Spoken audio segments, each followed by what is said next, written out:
吴女士的车子是一辆凯迪拉克 CT4， 去年10月份买的，花了25万多，现在开了3000多公里。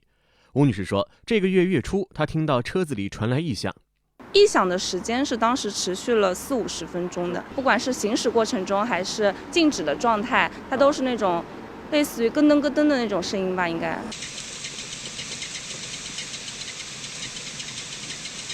吴女士拍摄的视频里可以看到，怠速状态下，车里能明显听到异响，节奏还挺快。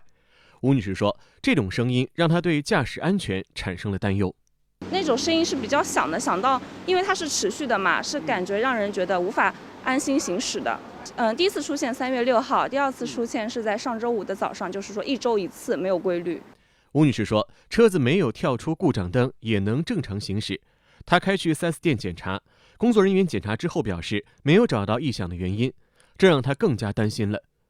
找到杭州康源凯迪拉克 4S 店，售后部的姚经理表示，从检查结果来看，这辆车的相关部件都是好的。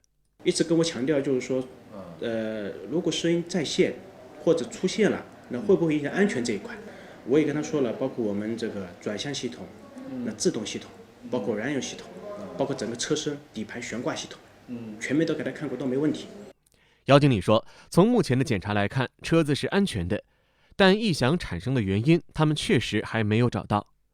不好去判断，因为它整体的是在车内驱入的，不确定是机舱内还是车内发出来的，所以对这个故障判断来说呢是有困难的。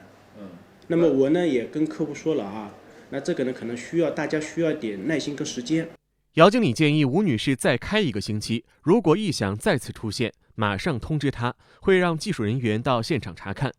如果1周内异响没有出现，可以把车交给 4S 店做驾驶测试，期间会给吴女士申请代步车。吴女士同意了这个方案。1818黄金眼记者报道。